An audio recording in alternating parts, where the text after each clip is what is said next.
Hello दोस्तों, welcome back to my channel. मैं थोल्ला भाई पीके में आपका स्वागत है। जैसा कि आप लोग जानते हैं कि पॉलिटेक्निक का फिजिक्स हमने स्टार्ट कर दिया है और मापन के मैंने बहुत सारे लेक्चर पहले ही दे दिए पहले वीडियो में। आज हम इसके जितने भी अभ्यास प्रश्न हैं उन सारे प्रश्नों को सॉल्व करेंगे और हर एक प्रश्न को उसके साथ जितना भी हो सकता है बताने का प्रयास करेंगे उसके बारे में। तो आपका जो पहला प्रश्न है, देखो प्रश्न में क्या लिखा है कि बालू के एक कण की त्रिज्या 1.6 गुणे 10 की पावर -4 मीटर है। ये बालू की कण की त्रिज्या दिया है। इस कण की त्रिज्या हमें एंगस्ट्रॉम में क्या होगा ये आपको बताना है। देखो आपका जो प्रश्न है, पहला ही प्रश्न है, लिखा है जो त्रिज्या आपका दिया 1.6 गुणे 10 की पावर -4 मीटर, ये आपका दिया है। आपको निकालना है एंगस्ट्रॉम में। तो आपको पता है एक एंगस्ट्रॉम बराबर जो होता है वो आपका होता है 10 की पावर -10 मीटर होता है। ये एक एंगस्ट्रॉम का वैल्यू होता है। अगर हम एक यहाँ पे मीटर को अगर हम रोक लेते हैं तो एंगस्ट्रॉम को इस साइड भेजोगे तो यहाँ पर तो गुणनफल में है, तो यहाँ पर आपका भाग में ही तो आएगा। मतलब क्या हो जाएगा, 1/10 की पावर -10 एंगस्ट्रॉम लिखा है तो एंगस्ट्रॉम हो जाएगा। मतलब मीटर बराबर एंगस्ट्रॉम को ऊपर भेजेंगे तो 10 की पावर 10 प्लस में हो जाएगा और एंगस्ट्रॉम हो जाएगा। मतलब एक मीटर में कितने एंगस्ट्रॉम होंगे, 10 की पावर 10 एंगस्ट्रॉम होंगे। तो प्रश्न में क्या लिखा था, 1.6 गुणे 10 की पावर -4। और यहाँ पे देखो क्या लिखा है, यहाँ पे लिखा है मीटर, और मीटर की जगह पे हम क्या लिखेंगे 10 की पावर 10। तो यहाँ पे हो जाएगा 10 की पावर 10, यहाँ पे हो जाएगा एंगस्ट्रॉम हो जाएगा 1.6 गुणे 10 की पावर 10 में से 4 को घटा देंगे 6 हो जाएगा और ये आपका हो जाएगा एंगस्ट्रॉम। ठीक है, तो आपका जो उत्तर आएगा 1.6 गुणे 10 की पावर 6 एंगस्ट्रॉम और ये आपका हो जाएगा करेक्ट आंसर। तो ये प्रश्न आपका हो गया कंप्लीट। तो देखेंगे कौन सा ऑप्शन सही है। तो ऑप्शन नंबर फर्स्ट 1.6 गुणे 10 की पावर 6 आपका सही जवाब होगा। अगला प्रश्न है, एक मिनट में माइक्रो सेकेंड होते हैं। एक मिनट में पूछा है कितने माइक्रो सेकेंड होते हैं। तो आपको पता है प्रश्न नंबर 2 में एक मिनट में आपके कितने सेकंड होंगे, 60 सेकंड होंगे। एक मिनट में कितने सेकंड होंगे, 60 सेकंड होंगे। आपको पता है एक माइक्रो सेकंड बराबर होता है 10 की पावर -6 और यहाँ पे सेकंड होता है। हम अगर सेकंड को यहाँ पर रोक लेते हैं, मतलब एक सेकंड को अगर हम रोक लेते हैं तो 10 की पावर -6 यहाँ पे बटे में आएगा, हो जाएगा 1/10 की पावर -6 माइक्रो सेकंड हो जाएगा। मतलब एक सेकंड बराबर 10 की पावर -6 को ऊपर भेजेंगे तो प्लस में 6 माइक्रो सेकेंड हो जाएगा। मतलब एक सेकेंड बराबर हो जाएगा 10 की पावर 6 माइक्रो सेकेंड। तो यहाँ पर वही लिखेंगे, यहाँ पे लिखा था 60 और यहाँ पे देखो सेकेंड लिखा है और सेकेंड की जगह पे ये वैल्यू लिखेंगे 10 की पावर 6 माइक्रो सेकेंड। तो हो जाएगा 6, 10 की पावर 6 है और एक जीरो ये है तो 10 की पावर 7 हो जाएगा और ये आपका हो जाएगा माइक्रो सेकेंड हो जाएगा। तो ये प्रश्न भी आपका हो गया कंप्लीट। ठीक है, आपका जो उत्तर होगा 6 गुणे 10 की पावर 7 माइक्रो सेकेंड। तो आपका जो प्रश्न है मतलब आपका ऑप्शन नंबर 2 आपका सही हो जाएगा, 6 गुणे 10 की पावर 7 माइक्रो सेकेंड। अगला जो आपका प्रश्न है, एक जीवाणु का आकार 1 माइक्रोन है। एक जीवाणु का आकार 1 माइक्रोन है। 1 मीटर लंबाई में जीवाणुओं की संख्या कितना होगा ये आपको बताना है। एक जीवाणु का आकार कितना है, 1 माइक्रोन है। हमें 1 मीटर में लंबाई में जीवाणुओं की संख्या बतानी है। देखो देखो जीवाणु का जो आकार लिखा है, जीवाणु का आकार वो आपका लिखा है 1 मीटर लिखा है, एक माइक्रोन लिखा है। तो यहाँ पर लिखेंगे 1 माइक्रोन, हमें मीटर में बताना है। तो आपको पता है 1 माइक्रोन बराबर जो होता है वो आपका हो जाएगा 10 की पावर -6 मीटर। जीवाणु का आकार प्रश्न में दिया था 1 माइक्रोन और आपको प्रश्न में पूछा गया है कि 1 मीटर लंबाई में जीवाणुओं की संख्या कितनी होगी। ये पूछा गया था 1 मीटर लंबाई में जीवाणुओं की संख्या कितनी होगी। देखो यहाँ पे 1 माइक्रोन बराबर कितना लिखा है, 10 की पावर -6 मीटर। तो यहाँ पे माइक्रोन की जगह पे हमें क्या लाना है, हमें लाना है मीटर। तो देखो 1 माइक्रोन है तो यहाँ जीवाणुओं की हमें संख्या बताना है। प्रश्न में जीवाणुओं की संख्या बताना है वो भी मीटर में। तो यहाँ पर हम क्या करेंगे, एक यहाँ पर हो जाएगा 1 माइक्रोन, 10 की पावर -6 को इधर भेजोगे तो -6 हो जाएगा, यहाँ पे मीटर हो जाएगा। ठीक है, 10 की पावर -6 को ऊपर भेजोगे तो हो जाएगा 10 की पावर 6, यहाँ पे माइक्रोन हो जाएगा और यहाँ पे मीटर हो जाएगा। मतलब इस मीटर, यहाँ पे देखो क्या लिखा था प्रश्न में, यहाँ पे लिखा था 1 माइक्रोन और हमें चेंज करना है, हमें चेंज करना है मीटर में। तो 1 माइक्रोन बराबर कितना हो जाएगा, 10 की पावर 6 जो होगा वो आपका करेक्ट आंसर होगा। तो आपका जो तीसरा नंबर प्रश्न हो जाएगा उसका जो करेक्ट आंसर हो जाएगा वो हो जाएगा 10 की पावर 6। ठीक है, तो प्रश्न में क्या लिखा था, 1 मीटर लंबाई में जीवाणुओं की संख्या कितना हो जाएगा, 10 की पावर 6 हो जाएगा। देखो यहाँ पे माइक्रोन में दिया है और आपको मीटर में पूछा है तो आप उसका उल्टा कर दो, बस सीधा आपका 10 की पावर 6 जो होगा वो आपका हो जाएगा करेक्ट आंसर। अगला जो प्रश्न है लिखा है, हाइड्रोजन परमाणु में इलेक्ट्रॉन नाभिक के चारों ओर 10 की पावर -6 नैनो सेकेंड में एक चक्कर लगाता है, एक चक्कर लगाता है 10 की पावर -6 नैनो सेकेंड में। तो इलेक्ट्रॉन एक सेकेंड में चक्कर लगाता है, कितना चक्कर लगाएगा 1 सेकेंड में, ये आपको बताना है। देखो लिखा है प्रश्न में 10 की पावर -6 और यहाँ पे लिखा है नैनो सेकेंड लिखा है, 10 की पावर -6 नैनो सेकेंड लिखा है और आपसे पूछा 1 सेकेंड में कितने चक्कर लगाएगा। तो यहाँ पे जो ये नैनो है ना, 1 नैनो सेकेंड बराबर, 1 नैनो सेकेंड बराबर होता है आपका 10 की पावर -9 सेकेंड होता है। ठीक है, हमने पहले इसके बारे में पढ़ लिया है। तो हो जाएगा 10 की पावर -6 और 10 की पावर -9 और यहाँ पे देखो नैनो अब हट गया, नैनो की जगह सीधा आप लिखेंगे सेकेंड लिखेंगे। तो 10 की पावर 9 और 6 क्या हो जाएगा, 15 सेकेंड हो जाएगा। 10 की पावर 9 में 6 जोड़ देंगे कितना हो जाएगा, तो ये आपका हो जाएगा 15 सेकेंड हो जाएगा। तो देखेंगे ऑप्शन में 15 सेकेंड है कि नहीं। हाँ, तो इलेक्ट्रॉन 1 सेकेंड में पूछा, देखो 1 सेकेंड में चक्कर कितने लगाएगा, तो 1 सेकेंड का पूछा है ना। तो यहाँ पर देखो 10 की पावर -15 सेकेंड आया है। देखो यहाँ पर लिखा है प्रश्न में 10 की पावर -15 सेकेंड, अगर 1 सेकेंड का पूछेगा तो आपको इसका उल्टा कर देना है, क्योंकि ये इधर आएगा तो बटे में आएगा, मतलब 10 की पावर 15 सेकेंड आ जाएगा। 1 सेकेंड में कितने चक्कर लगाएगा, सॉरी 10 की पावर 15। तो आपका जो ऑप्शन होगा, ऑप्शन नंबर सी जो होगा वो आपका करेक्ट आंसर हो जाएगा।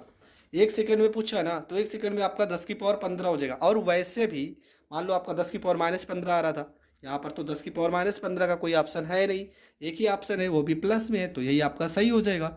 तो ये प्रश्न भी आपका हो गया कंप्लीट। बढ़ते हैं प्रश्न नंबर 5 की ओर। देखो 5 नंबर प्रश्न में क्या लिखा है, किसी तारे से पृथ्वी तक प्रकाश के आने में 5 वर्ष लगते हैं, तारे से पृथ्वी की दूरी किलोमीटर में क्या होगी, ये आपको बताना है। किसमें पूछा है, किलोमीटर में पूछा गया है। देखो ये प्रश्न को हल करने का तरीका क्या होता है, तो ये प्रश्न को हल करने का सबसे जो बेसिक तरीका मैं पहले बता रहा हूँ, एक 5 वर्ष में बताना। देखो 1 वर्ष में तय की गई दूरी क्या होती है, 1 वर्ष में तय की गई दूरी क्या होती है, पहले हम इसको डिस्कस कर लेते हैं। तो 1 वर्ष में तय की गई दूरी क्या होगा, देखो 1 वर्ष में कितने दिन होते हैं, 365 दिन होते हैं। ठीक है, 365 दिन में 24 घंटे होते हैं रोज, 24 घंटे में 60 मिनट, 60 मिनट में 60 सेकेंड हो जाएगा। ये आपका 1 वर्ष में तय की गई दूरी है। ठीक है, 1 वर्ष में तय की गई दूरी 365 दिन गुणे 24 घंटे और गुणे में 60 गुणे में 60, 60 गुणे 60। अब देखो होगा क्या, यहाँ पे ये तो आपका हो गया दूरी हो गई, और चाल कितनी है प्रकाश की, 3 गुणे 10 की पावर 8। अब हमें क्या करना है, हमें इनका गुणा करना है। ये 1 वर्ष में तय की गई दूरी है और हमें चाहिए क्या, देखो हम इसका गुणा कर ले रहे हैं। पहले इसका गुणा करने पर जो वैल्यू आएगा, पहले हम उस वैल्यू को आपको बता दें कि अगर हम 365 गुणे 24 गुणे 60 गुणे 60, ठीक है, 365 गुणे 24 गुणे 60 गुणे 60, और यहाँ पे हम 5 भी करेंगे। क्यों, क्योंकि हम सीधा सीधा 5 वर्ष में तय की गई दूरी निकालते हैं। 5 वर्ष में तय की गई दूरी, तो गुणे हम 5 भी करते हैं, गुणे 5, और यहाँ पर गुणे 3 भी है, गुणे हो जाएगा आपका 3। ठीक है, तो गुणा करने पर आपका जो वैल्यू आ रहा है वो आ रहा है 4 7 3 0 4 0 0 0 0। ठीक है, ये वैल्यू आपका आ रहा है 473 0 4 4 इतना, गुणे 10 की पावर यहाँ पहले से 8 है, तो इसको हम इस तरह से लिखेंगे, इसको हम लिखेंगे 4.7, बस इतना बहुत है। गुणे 10 की पावर गिनेंगे यहाँ से 1 2 3 4 5 6 7 8 और यहाँ पे पहले से 10 की पावर 8 है, तो हो जाएगा 4.7 गुणे 10 की पावर 8 में 8 जोड़ देंगे 16। और ये आपका किस में आ रहा है, ये आपका आ रहा है मीटर में, 4.7 गुणे 10 की पावर 16 मीटर।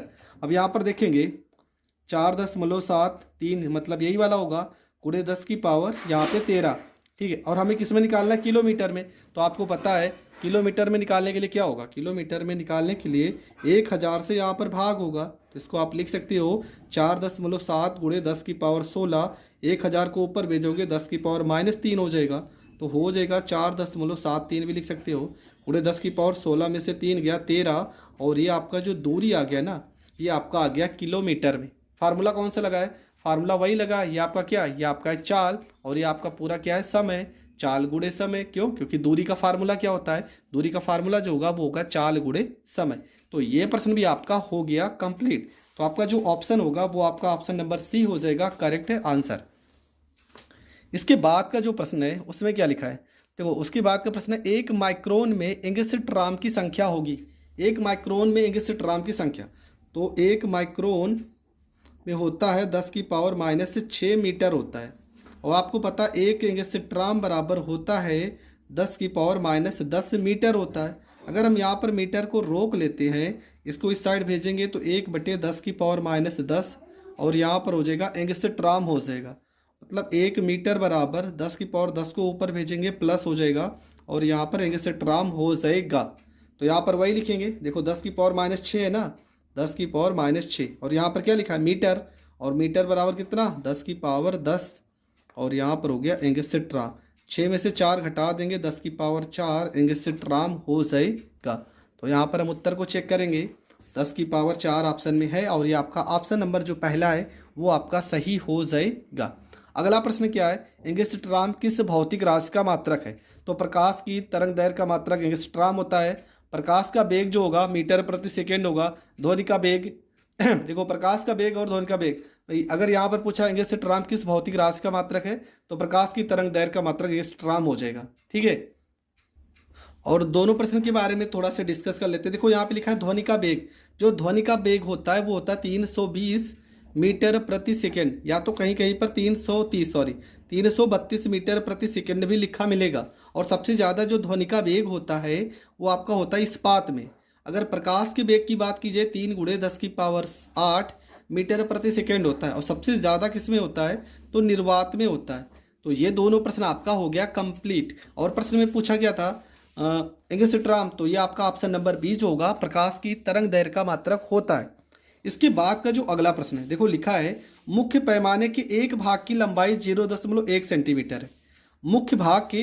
मुख्य पैमाने के एक भाग की लंबाई 0.1 सेंटीमीटर है, तथा वर्नियर पैमाने के एक भाग की लंबाई, देखो वर्नियर पैमाने के एक भाग की लंबाई 0.9 मिमी है। देखो ये सेंटीमीटर में है और ये मिमी में है, तो पहली बात तो दोनों को हमें चेंज करना पड़ेगा।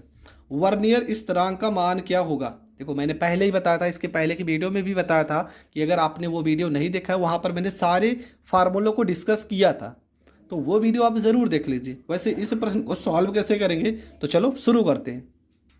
तो करना क्या होगा, वर्नियर स्थिरांक का मान पूछा है तो आपको क्या करना है, यहाँ पे 0.2 यहाँ पे मिमी है, मिमी को आपको चेंज कर लेना सेंटीमीटर में, ठीक है। सेंटीमीटर चेंज करने के बाद इन दोनों का कर देना आपस में भाग, और इसका जो फार्मूला है देखो यहाँ पे है मुख्य पैमाने के एक भाग की लंबाई बटा वर्नियर पैमाने पर भागों की संख्या, और यहाँ से आपका हो जाएगा करेक्ट आंसर, ठीक है। इस टाइप का दूसरा प्रश्न है जो थोड़ा सा बड़ा है, उस प्रश्न को हम सॉल्व करेंगे।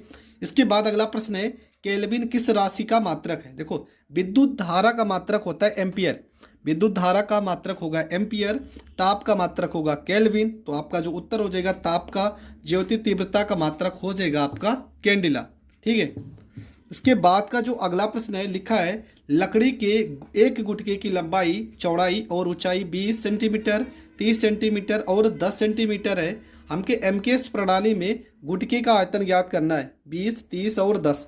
देखो सीधा हम लिखेंगे लकड़ी का आयतन, फार्मूला हो जाएगा लंबाई गुणे चौड़ाई गुणे में हो जाएगा ऊंचाई हो जाएगा।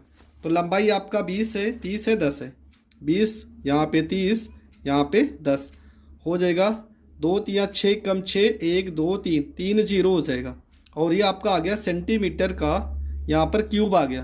क्या आ जाएगा? सेंटीमीटर का क्यूब। तो यहाँ पर लिखेंगे 1 सेंटीमीटर, हमें चेंज करना है इसको MKS प्रणाली में। MKS प्रणाली में क्या मतलब? मीटर में चेंज करना है।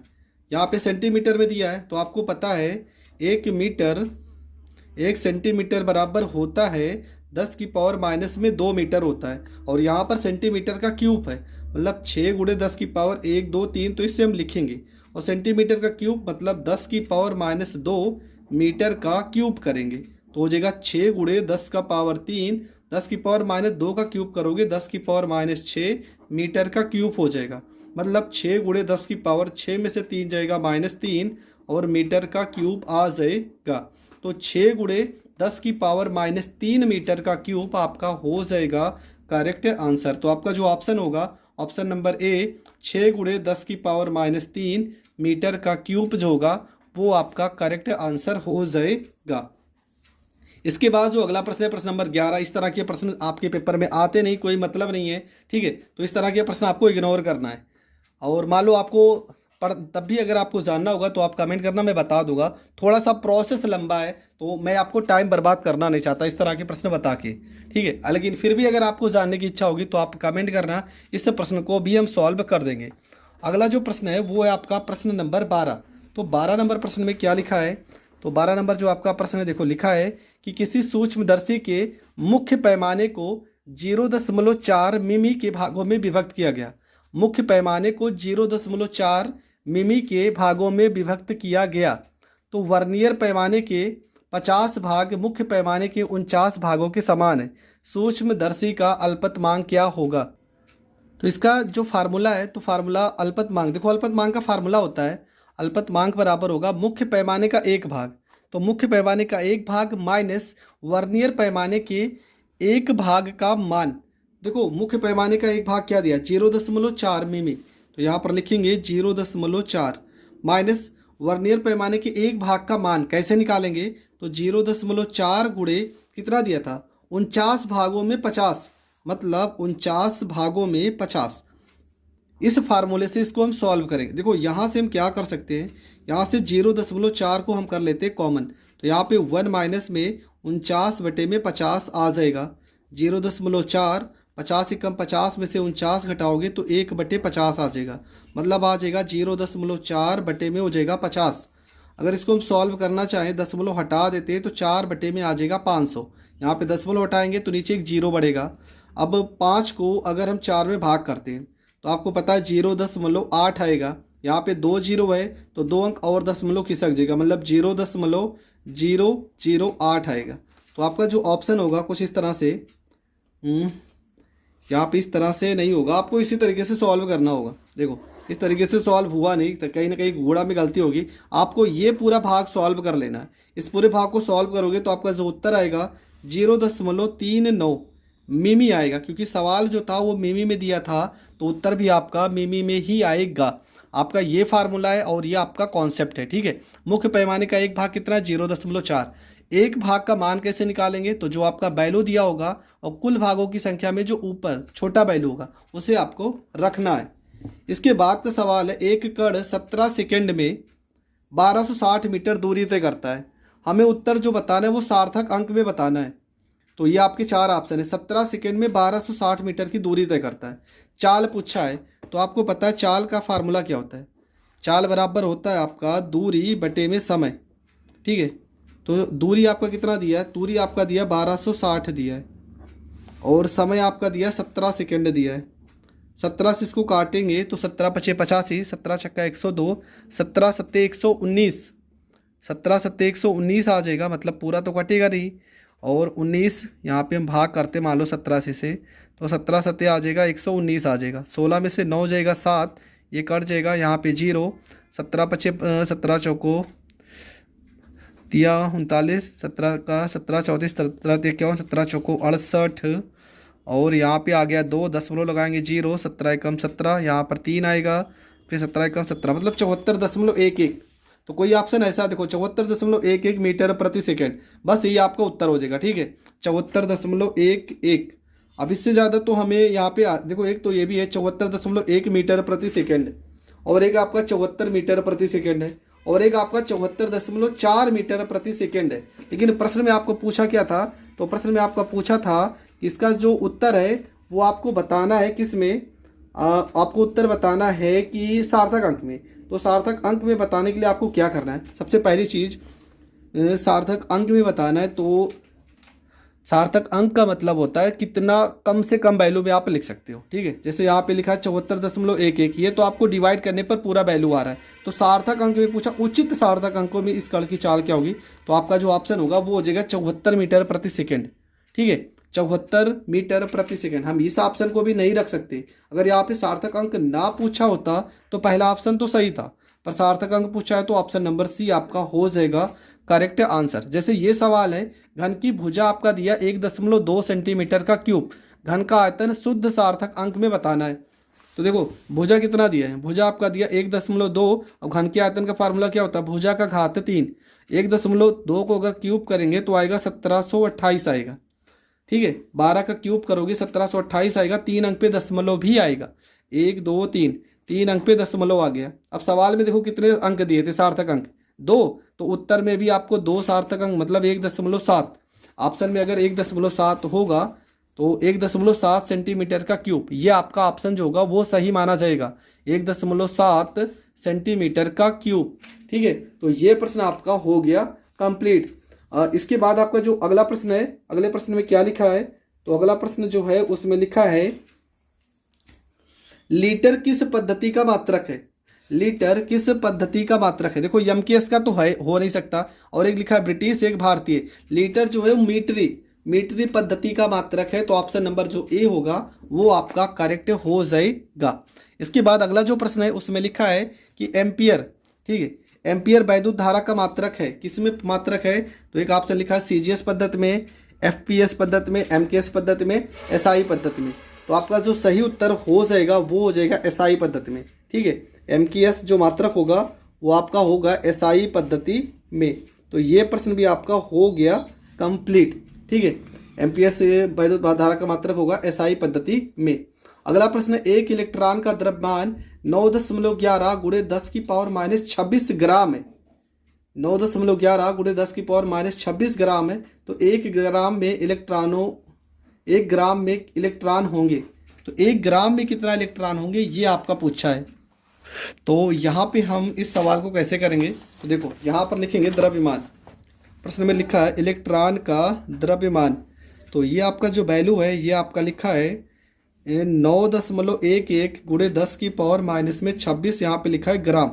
अगर हम 1 ग्राम में इसको सॉल्व करना है तो इसको हम इस साइड भेजेंगे तो हो जाएगा 9 देखो यहाँ पर गुणे में, तो इधर तो आएगा भाग में, 1/9.11 गुणे 10 की पावर -26 हो जाएगा, ठीक है।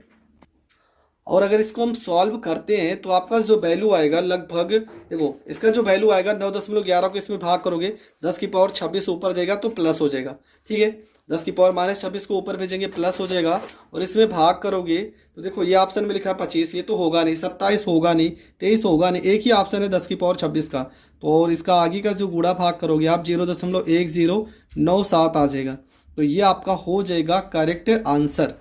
अगला प्रश्न है वर्नियर कैलिपर्स का अल्पतम माप क्या होगा, तो सही जवाब इसका क्या है 0.02 मिमी, ठीक है। वर्नियर कैलिपर्स का अल्पतम माप पूछा है तो 0.02 मिमी होगा। देखो ये कुछ ऐसे प्रश्न है जो आपको याद ही कर लेने। इसके बाद का जो अगला प्रश्न है इसमें लिखा है स्क्रू गेज किस सिद्धांत पर कार्य करता है, स्क्रू गेज किस सिद्धांत पर कार्य करता है, तो एक ऑप्शन है माइक्रोमीटरी, एक है वर्नियर, एक है पेंच, और एक है इनमें से कोई नहीं। तो जो पेंच होगा वो आपका सही जवाब है, ठीक है, पेंच आपका सही जवाब होगा। इसके बाद का अगला प्रश्न है कि एक प्रकाश वर्ष में कितने माइक्रोन होते हैं, एक प्रकाश वर्ष में कितने माइक्रोन होते हैं पूछा है, तो इसको तो थोड़ा सा सॉल्व करना पड़ेगा। तो कैसे सॉल्व करेंगे, तो आपको पता है एक प्रकाश वर्ष बराबर क्या होता है, एक प्रकाश वर्ष बराबर होता है 9.46 गुणे 10 की पावर, यहाँ पे हो जाएगा आपका 15 मीटर, 9.46 गुणे 10 की पावर कितना हो गया 15 मीटर, और हमें इसको चेंज करना है माइक्रोन में। तो कैसे चेंज करेंगे, देखो यहाँ पे हमको पता है कि एक माइक्रोन बराबर होता है 10 की पावर -6 मीटर होता है। अगर यहाँ पर हम मीटर को रोक लेंगे 10 की पावर -6 यहाँ पर आएगा तो -6 बटे में आता है। ठीक है, बार बार सवाल कर चुके हो। और यहाँ पर माइक्रोन हो गया, इसको अगर हम ऊपर भेजेंगे तो 10 की पावर 6 माइक्रोन हो जाएगा। मतलब मीटर, 1 मीटर किसके बराबर है? 10 की पावर 6 माइक्रोन की। तो यहाँ पर लिख सकते हैं 9.46 गुणे 10 की पावर यहाँ पे 15 और मीटर की जगह पे 10 की पावर 6, 15 में 6 जोड़ेंगे 10 की पावर आ जाएगा 21 और ये आपका चेंज हो जाएगा माइक्रोन में। तो 10 की पावर 21 अगर ऑप्शन में है तो आपका सही जवाब होगा।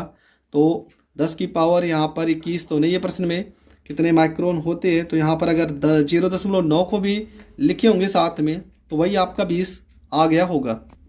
ठीक है, तो जैसे कि यहाँ पे पूरा पूरा अंक लेके चलें, पूरा पूरा अंक देखो 10 की पावर की देखो 946 है, 946 को लगभग 1 मान के चल रहे हैं। तो आपका जो ऑप्शन होगा 10 की पावर 22 माइक्रोन हो जाएगा। ठीक है, तो ये प्रश्न भी आपका हो गया कंप्लीट।